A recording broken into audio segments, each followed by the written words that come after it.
What if the single biggest obstacle between you and the life you want isn't your skills, your education, or even your network, but the way you think, the way you speak, and the way you make people feel? Most people go through their entire lives never realizing this. They work harder, they learn more, they take more courses, but they still feel invisible in meetings, awkward in conversations, and overlooked when promotions are handed out. The book we're covering today has one simple, bold promise that you can rewire all of that. That with the right mental frameworks, the right communication habits, and the right understanding of human psychology, you can think more clearly, speak more powerfully, and influence people in ways that actually matter. Welcome to Beyond the Pages. Today, we're diving deep into how to think, speak, and influence like a pro. A book that sits at the intersection of cognitive psychology, rhetoric, and the science of persuasion. This isn't a motivational pep talk. This is a systematic guide to upgrading the way your mind and mouth work together. Whether you're a professional trying to lead better, an entrepreneur trying to sell your ideas, or simply someone who wants to be heard and understood, this summary is built for you. Let's get into it. Part 1. The Foundation. How elite thinkers think differently. Chapter 1. The thinking problem nobody talks about. Let's start with an uncomfortable truth.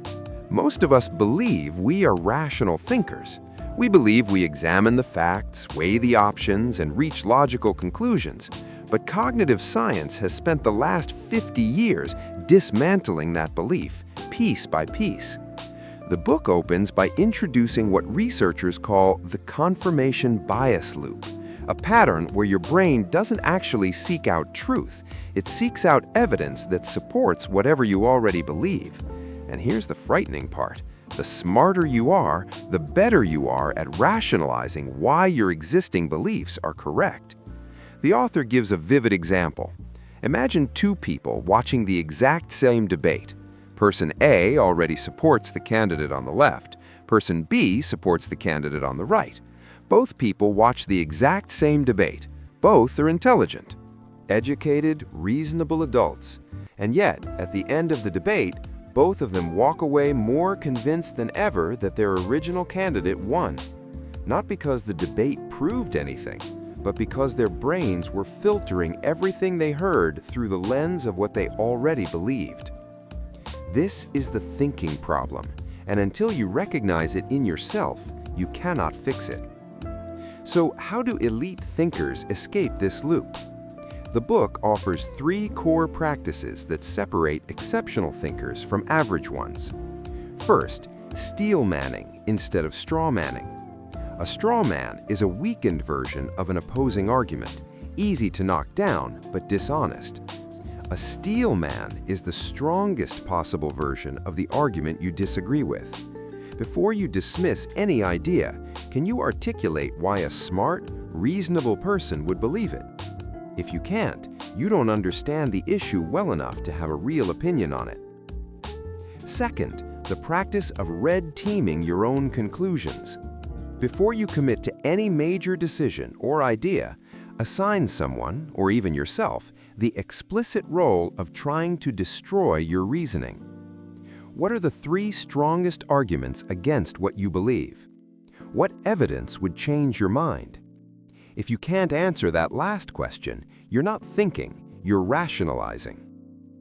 Third, learning to distinguish between fast thinking and slow thinking, what Nobel Prize winner Daniel Kahneman called System 1 and System 2.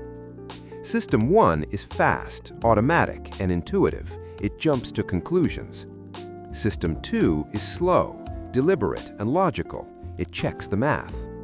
The problem is that System 1 runs the show about 90% of the time, even when the stakes are high and the decisions matter enormously. The book's prescription is simple but demanding.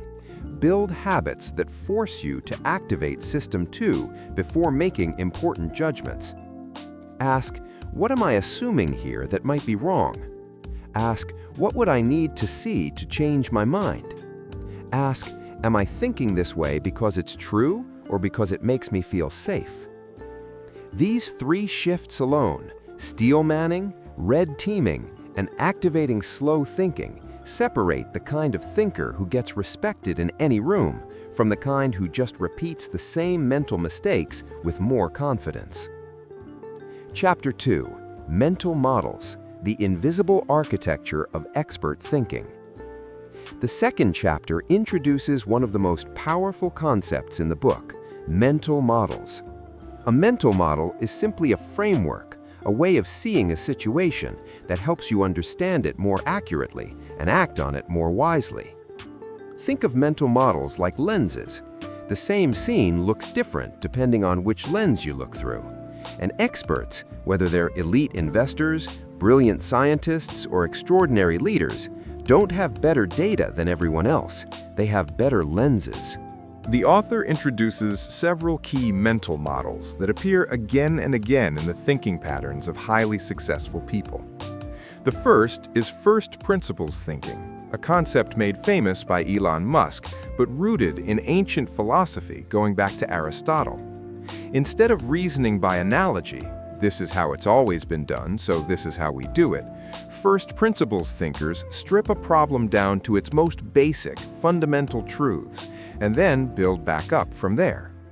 Musk famously used this to conclude that rocket components were mostly just aluminum, carbon fiber, and copper, and that SpaceX could manufacture them itself for a fraction of the traditional cost, rather than buying pre-built rockets at a premium. The second mental model is inversion. Instead of asking how to succeed, ask how to fail. Then avoid doing those things. This sounds absurdly simple, but it's extraordinarily rare. Charlie Munger, the legendary investor and Warren Buffett's longtime partner, once said that if people just told him where they were going to die, he'd make sure never to go there. Inversion thinking is about anticipating failure before it happens, not celebrating success after it does. The third is the map versus territory model. A map is not the territory. Your mental model of reality is not reality itself. Every expert in any field has maps, simplified models of how things work. The danger is when you start confusing your map for the actual terrain. The expert who says, "I know how this works," and stops updating their model is the expert who eventually gets blindsided. The greatest thinkers are obsessive about updating their maps as new information arrives. The fourth is second-order thinking. Most people think about the first consequence of an action. Elite thinkers ask, "And then what? What are the second and third-order consequences?" The author gives the example of a company that cuts its customer service team to save money. First-order effect, costs go down. Second-order effect, customer satisfaction drops. Third-order effect, retention drops. Word of mouth gets worse. Acquisition costs rise. The short-term saving triggers a long-term loss. Second-order thinking would have caught it. The message of this chapter is clear. The quality of your thinking is directly proportional to the quality of the mental models you're operating with. And unlike intelligence, which is partially genetic, mental models are completely learnable. Part 2. The Art of Speaking: How to Communicate with Authority and Clarity. Chapter 3. Why most people are terrible communicators and don't know it. Here's a statistic that should humble all of us. Research consistently shows that the average person believes they communicate far better than they actually do. We overestimate how clearly we've expressed ourselves. We assume that what was said in our heads is what the other person actually heard, and we rarely, if ever, check. The author calls this the illusion of transparency. We think our thoughts, emotions, and intentions are far more visible to others than they actually are. When we're nervous, we think everyone can tell. When we explain something, we assume everyone understands it the way we do. When we're frustrated, we assume our words landed exactly as intended. None of this is true, and it leads to endless miscommunication, misunderstanding, and missed opportunities. The chapter then identifies the 3 root causes of poor communication. The first is a lack of clarity in your own thinking. You can't communicate what you haven't first understood yourself. Most people try to speak before they have thought, and so their words come out vague, circular, and confusing because their thinking is vague, circular, and confused. The second cause is speaking to yourself instead of your audience. Experts suffer from this particularly badly. It's called the curse of knowledge. Once you know something deeply, it becomes almost impossible to remember what it felt like not to know it. So experts explain things using jargon their audience doesn't understand, or they skip the foundational steps, or they assume context that simply isn't there. The third cause is the absence of structure. Most people communicate the way they think, which is messy, associative, and non-linear. They start in the middle, jump to the end, circle back to the beginning, throw in a tangent, and then wonder why the other person looks lost. Great communicators build architecture before they open their mouths. The fix begins with a deceptively simple habit.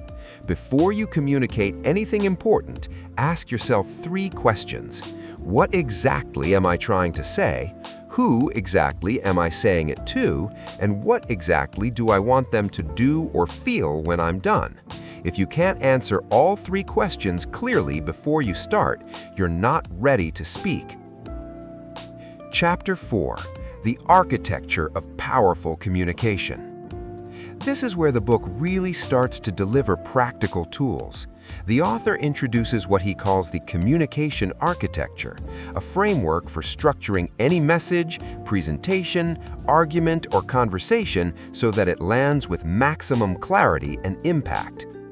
The framework has 3 components: the hook, the body, and the bridge. The hook is everything. It's the first 5 to 10 seconds of any communication. Human beings make split-second decisions about whether something is worth their attention. Before your audience has consciously decided to listen, their brain has already started judging.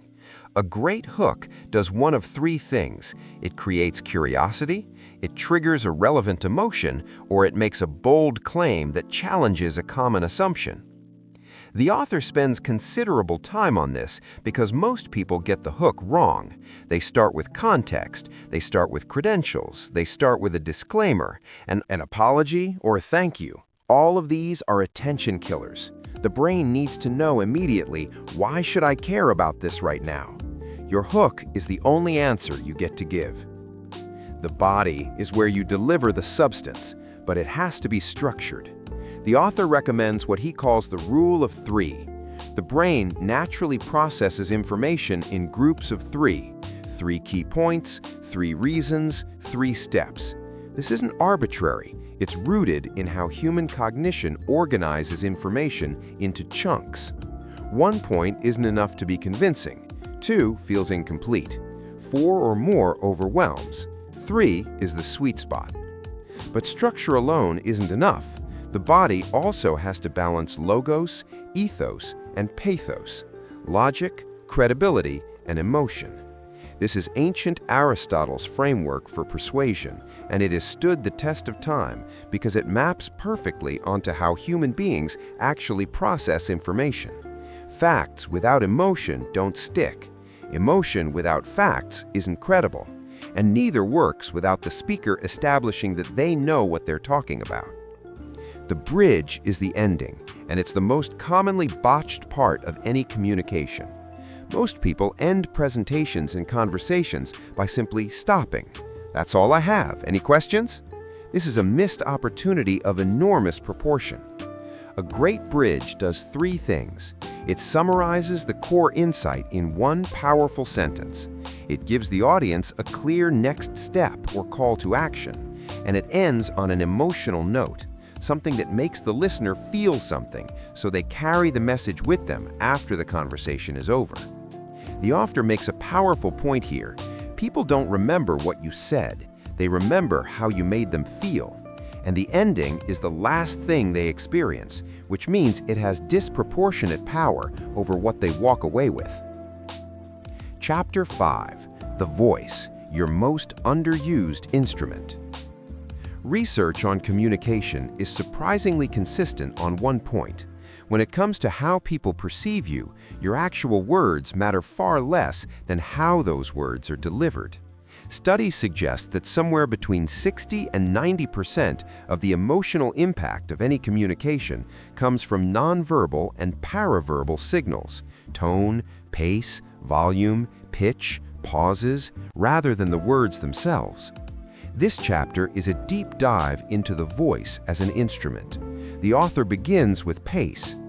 Fast speaking signals excitement, urgency, and nervousness, and often means the listener can't keep up. Slow speaking signals confidence, authority, and deliberateness. The most powerful speakers in the world, from Winston Churchill to Barack Obama to Steve Jobs, are famous for their comfort with silence and their willingness to slow down when making important points. Speaking of silence, the author devotes several pages to the power of the pause. A well-placed pause before a key point creates anticipation. A pause after a key point lets Pause when you're asked a difficult question signals that you are taking it seriously rather than firing off a defensive reflex. Most people are terrified of silence and rush to fill it, but to an observer, a confident pause looks like authority. A nervous rush to fill silence looks like nervousness. Pitch is the next tool. Low pitches are associated with authority, trust, and calm. High pitches are associated with excitement, youth, and sometimes anxiety. The author is careful here. He's not saying you should artificially lower your voice, but rather that you should be aware of what your pitch is doing and why. Under stress, most people's voices go up. Being aware of this allows you to consciously bring them down. Volume is about more than loudness. The real skill is modulation, knowing when to get louder to create emphasis, and when to drop your voice almost to a whisper to draw the audience in. Paradoxically, a whisper can command more attention than a shout because it forces people to lean in and pay close attention to not miss anything. The final element of voice covered in this chapter is something the author calls vocal warmth, the quality in a voice that makes people feel safe and trusted. It's the combination of a warm resonance in your tone, a slight upward inflection when you're listening, signaling that you're engaged, and the absence of clipped, harsh consonants that can make you sound harsh or cold. The practical takeaway from this chapter is that your voice is trainable, and even small adjustments, slowing down by 20%, learning to pause confidently, dropping your pitch slightly when making key points, can dramatically shift how you are perceived in any conversation. Part 3. The Science of Influence. How to move people without manipulating them. Chapter 6. What influence actually is and what it isn't. The word influence makes a lot of people uncomfortable because they confuse it with manipulation. The author draws a sharp distinction between the two, and it's a distinction worth understanding clearly before we go further. Manipulation is influence through deception, coercion, or exploitation of someone's weaknesses. It works in the short term and destroys trust in the long term. Ethical influence, by contrast, is helping people see something more clearly so they can make better decisions that are genuinely good for them and that they would endorse with full information. The goal of real influence isn't to get people to do what you want. It's to help them see what you see, feel what you feel, and understand what you understand. With that distinction established, the author digs into the psychological principles that govern why human beings are moved to change their minds, take actions, and form new beliefs. He draws on decades of research across social psychology, behavioral economics, and neuroscience. The first principle is reciprocity. The human brain has a deeply ingrained sense of obligation when someone gives us something, a favor, a gift, information, or time. We are wired to want to give back. This is why high-quality advice, genuine help, and proactive generosity are among the most powerful influence tools in existence, not because they're strategic, but because they're genuine. And the brain registers genuine generosity as a social debt that needs to be repaid. The second principle is social proof. When people are uncertain about what to do, they look to what others are doing. This is not a bug in human cognition, it's a feature. In a world full of too much information and too many choices, taking social cues is an efficient shortcut. The practical implication for influence: don't just tell people why your idea is good, show them who else already believes it, who else is already doing it, and what happened to them as a result. The third principle is authority. We are predisposed to believe people who signal genuine expertise. Note the word signal. It's not just about what you know, it's about making your knowledge visible and credible. This is why credentials, track records, endorsements, and specific technical knowledge matter. They are signals that the brain uses as shortcuts to decide whether to trust. The fourth principle is liking. People are influenced by people they like, and they like people who are similar to them, who give them genuine compliments, who are familiar, and who have shown genuine interest in them as human beings. This is not about being fake, it's about being genuinely interested and letting that show. The author argues that most influence failures aren't about logic, they're about liking. People often reject good ideas simply because they don't like the person presenting them. The fifth principle is scarcity. People want what they can't easily have. This principle is widely known, but it's also widely abused. The ethical application of scarcity in influence isn't about manufacturing false urgency, it's about being honest about what is genuinely limited. Time, attention, opportunity, all of these have real scarcity. Naming that scarcity honestly is not manipulation, it's a service. Here, the book takes a turn that surprises many readers. After several chapters on mental models, communication frameworks, and psychological principles, the author argues that the single most powerful influence skill isn't any of those things. It's empathy. Not empathy as a soft, feel-good concept. Empathy as a rigorous cognitive practice. Specifically, the ability to accurately model what another person is thinking, feeling, and prioritizing, and to use that model to shape how you communicate with them. The author distinguishes between three types of empathy. Cognitive empathy is the ability to understand what someone is thinking, to accurately model their mental state.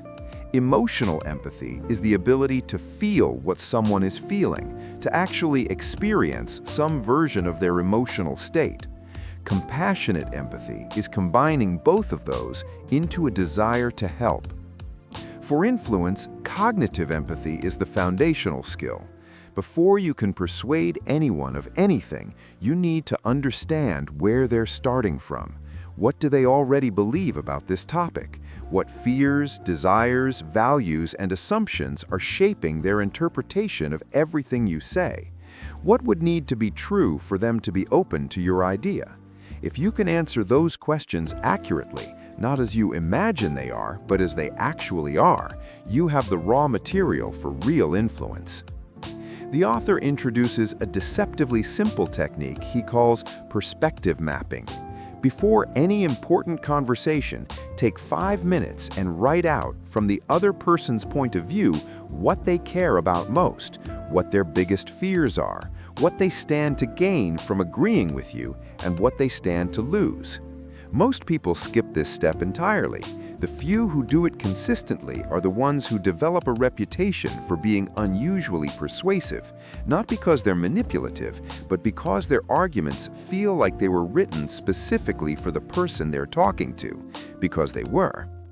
The chapter closes with a point that the author returns to throughout the book. The best influencers are genuinely curious about people, not as a tactic, not as a technique, but as a natural disposition. When you're genuinely interested in what someone thinks and why, they can feel it.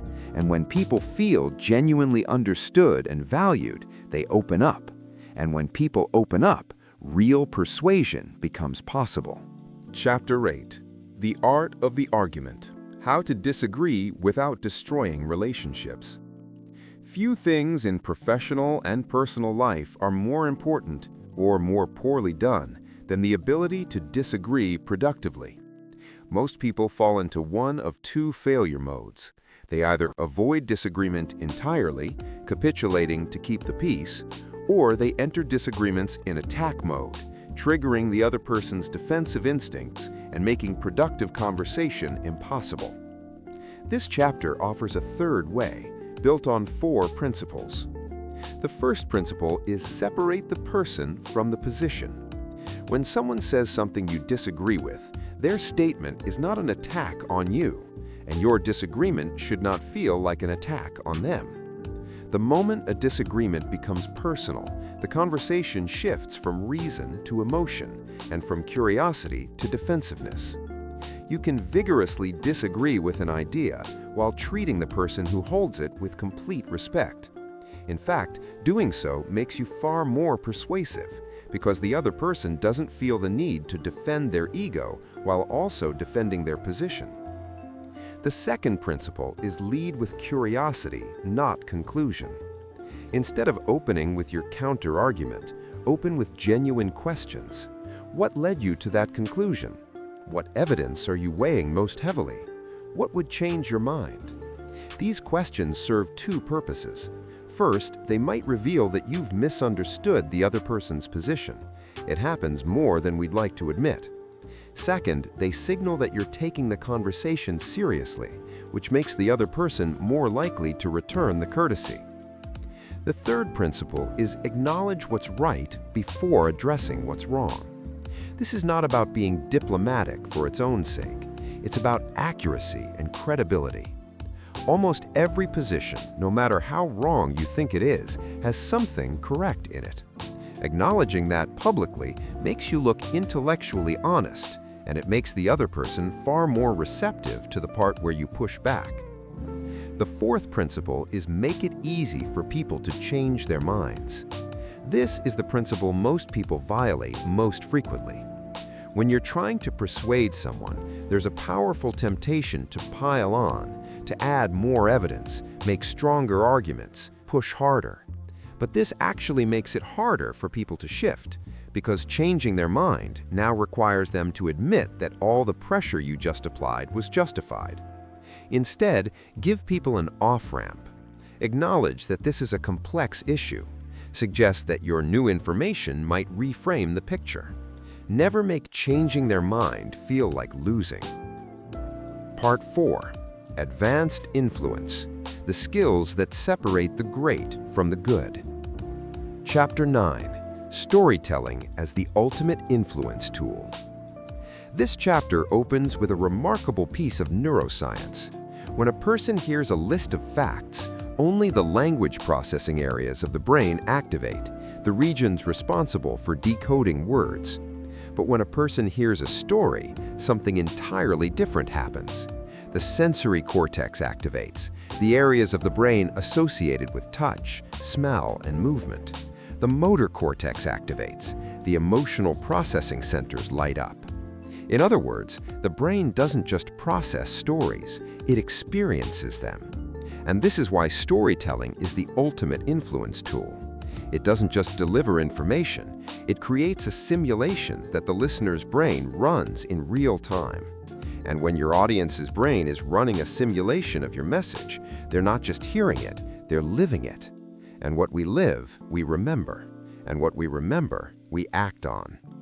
The author offers a framework for constructing compelling stories, what he calls the 5-part story engine. Part 1 is context. Who is this story about and where does it take place? Make this quick and vivid. The brain needs an anchor point, not an essay. Part 2 is the conflict. What went wrong? What challenge emerged? What obstacle appeared? Conflict is not optional in a compelling story. It is the story. Without tension, there's no narrative. Part 3 is the struggle. What did the protagonist try, fail, And try again? This is the part most people skip, jumping straight from conflict to resolution. But the struggle is where the audience emotionally invests, because they recognize their own struggles in it.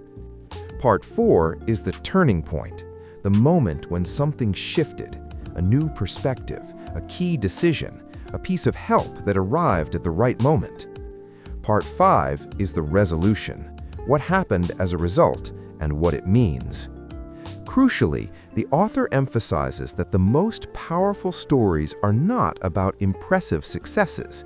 They're about real struggles that led to genuine insights. The human brain is wired to distrust perfection. It reads as fake, which breaks the simulation. But imperfection, failure, and honest vulnerability, those feel real, and what feels real persuades. The chapter ends with a challenge. Identify 3 stories from your own life, moments of real failure, genuine learning, and meaningful change that illustrate the core messages you want to communicate. Then, practice telling them until they feel natural. Your stories are the most powerful weapon in your influence arsenal. Most people leave them unused. Chapter 10. Questions as the secret weapon of influence. There is a profound paradox at the heart of influence. The most persuasive thing you can do in many situations is not to speak at all, but to ask the right question. The author explains this through the concept of self-generated persuasion. When you make an argument to someone, their brain registers it as an external position and automatically looks for reasons to disagree. But when you ask someone a question that leads them to articulate the reasons why your position might be correct, they've now generated that persuasive argument themselves. And the brain treats self-generated conclusions as far more credible than externally imposed ones. This is why the greatest coaches, teachers, therapists, and leaders in the world are often the greatest questioners. Not because they don't have answers, but because they understand that an answer given is often rejected, while an answer discovered is owned. The author introduces 4 categories of questions that the most influential communicators use with purpose and precision. Clarifying questions. When you say X, what specifically do you mean? Can you give me an example of that? These questions signal deep listening and often cause the speaker to refine and improve their own thinking as they answer. Exploratory questions. What's driving that concern most for you? If we could solve that problem, what would that open up? These questions dig beneath the surface to reveal what someone actually cares about, which is rarely what they first say they care about. Hypothetical questions. If cost weren't a factor, what would the ideal solution look like? Imagine this worked perfectly. What would be different a year from now? These questions bypass present constraints and allow people to think expansively, which often reveals their real priorities. Challenge questions. What would it take to convince you otherwise? If someone argued the opposite position, what would their strongest argument be? These questions open intellectual space for change without forcing it. The discipline of asking better questions is a lifetime practice, but its payoff is enormous. It builds trust, reveals genuine insight, and consistently produces more productive and persuasive conversations than any monologue ever could. Chapter 11. Presence, the invisible quality that determines how you're perceived. The final major chapter before the conclusion addresses something that is hard to define but immediately recognizable when you experience it: presence. Some people walk into a room and immediately command it, not because of their title or appearance, but because of an ineffable quality of attention and groundedness they carry. The author demystifies presence by breaking it down into 4 observable components. The first is full attention. People who radiate presence are fully in the conversation. They're not glancing at their phone, formulating their next response, or half listening while scanning the room. They're completely here, completely focused on the person in front of them. And the extraordinary thing about full attention is how rare it is, and therefore how powerful it feels to receive it. When someone gives you their complete attention, you feel it, and you remember them. The second is physical stillness. People with presence don't fidget. They don't shift their weight constantly or play with their hands or look away. They hold themselves with a kind of relaxed solidity that communicates, I'm not anxious, I'm not in a hurry, I'm completely comfortable being here. This physical stillness is a signal the body sends, both to the observer and to the nervous system of the person themselves. Standing or sitting still actually reduces cortisol and increases testosterone, making you feel calmer and more confident.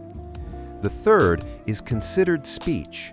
People with presence don't fill silence with noise.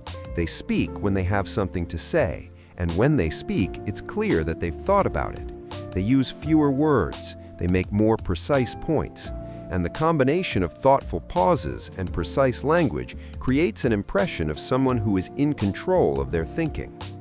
The fourth component is equanimity, a kind of emotional stability that remains consistent regardless of external pressure. People with presence don't visibly panic when things go wrong. They don't need external validation to maintain their sense of self. Their inner state doesn't depend on whether the meeting is going well or badly, whether they're being praised or criticized. This stability is enormously reassuring to everyone around them and enormously magnetic. The author's key insight in this chapter is that presence is not a personality trait, it's a practice.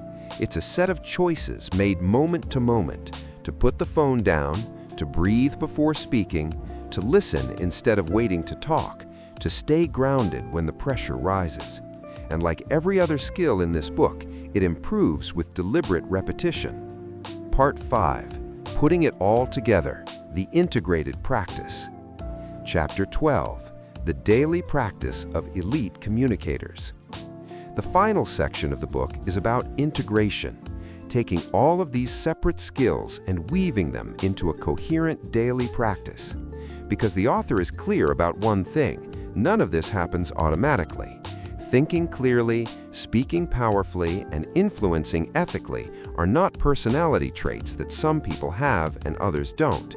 They are skills, and skills require deliberate practice to develop. He outlines what he calls the Daily Influence Audit, a simple 15-minute end-of-day review covering 5 questions. First, where did I think well today, and where did my thinking get lazy or biased? Second, in what conversations did I communicate clearly, and where did I muddy the message? Third, where did I listen deeply, and where did I only half listen? Fourth, did I handle any disagreements or negotiations in a way I'm genuinely proud of? And fifth, what's one thing I'd do differently if I had today over again? This kind of reflection sounds simple, but research on skill development is consistent. The difference between someone who practices for a year and someone who practices for 10 years is not usually the quantity of practice, but the quality of reflection that happens between practice sessions. The expert is not the one who practices most. The expert is the one who learns most from each practice. The author also recommends seeking out what he calls communication discomfort zones, situations where you are genuinely challenged. The speaker who is only ever speaking to audiences who already agree with them is not developing.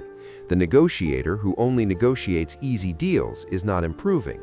Growth lives at the edge of your comfort zone, not inside it.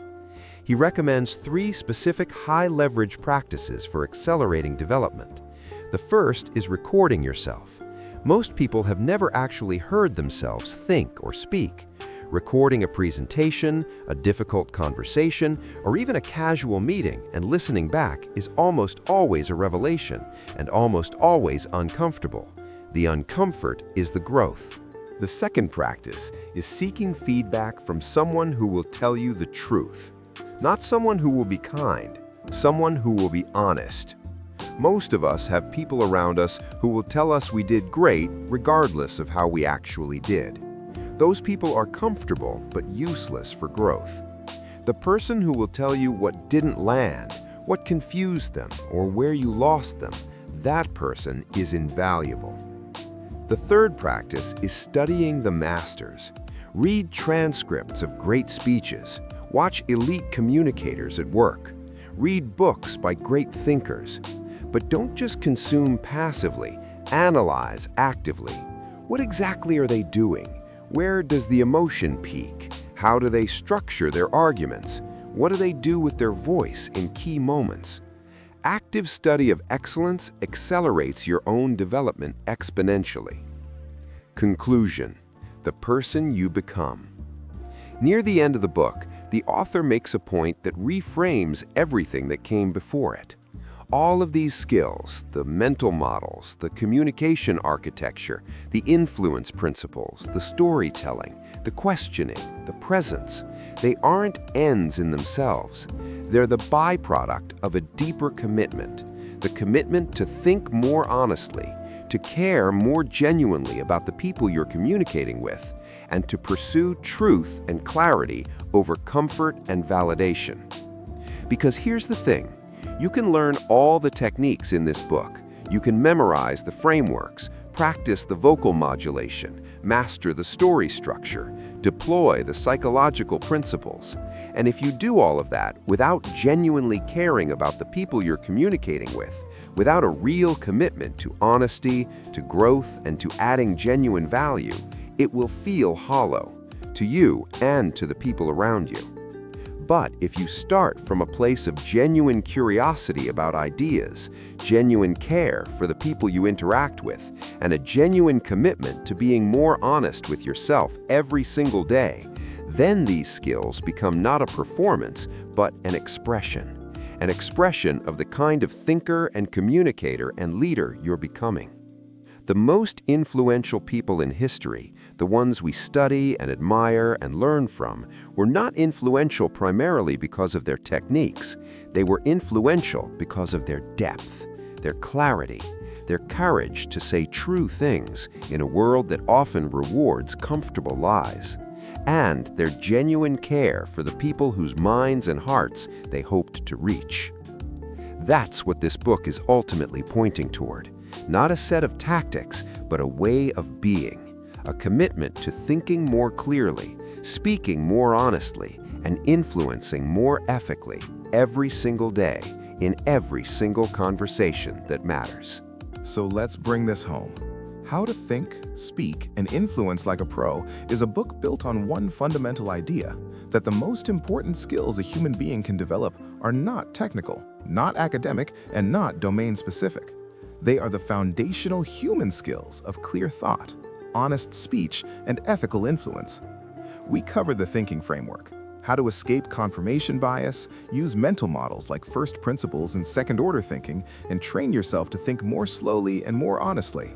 We covered the communication architecture, how to hook any audience, structure your message for maximum clarity, and use your voice as a precision instrument. We covered the science of influence, the psychological principles of reciprocity, social proof, authority, liking, and scarcity, and how to apply them ethically through empathy, storytelling, questions, and presence. And we ended where all real development ends, with practice, deliberate, reflective, uncomfortable, consistent practice. Because everything in this book can be yours if you're willing to do the work. If this video gave you something valuable today, please consider subscribing to Beyond the Pages. We do deep dives like this one on the books that genuinely have the power to change how you think, work, and live. Hit the like button if this summary gave you insights you'll actually use. And drop a comment below. I want to know, which part of this book resonated most with you? Was it the mental models, the communication architecture, the storytelling engine? Let me know. Thank you for spending this time with me. This has been Beyond the Pages. I'll see you in the next one.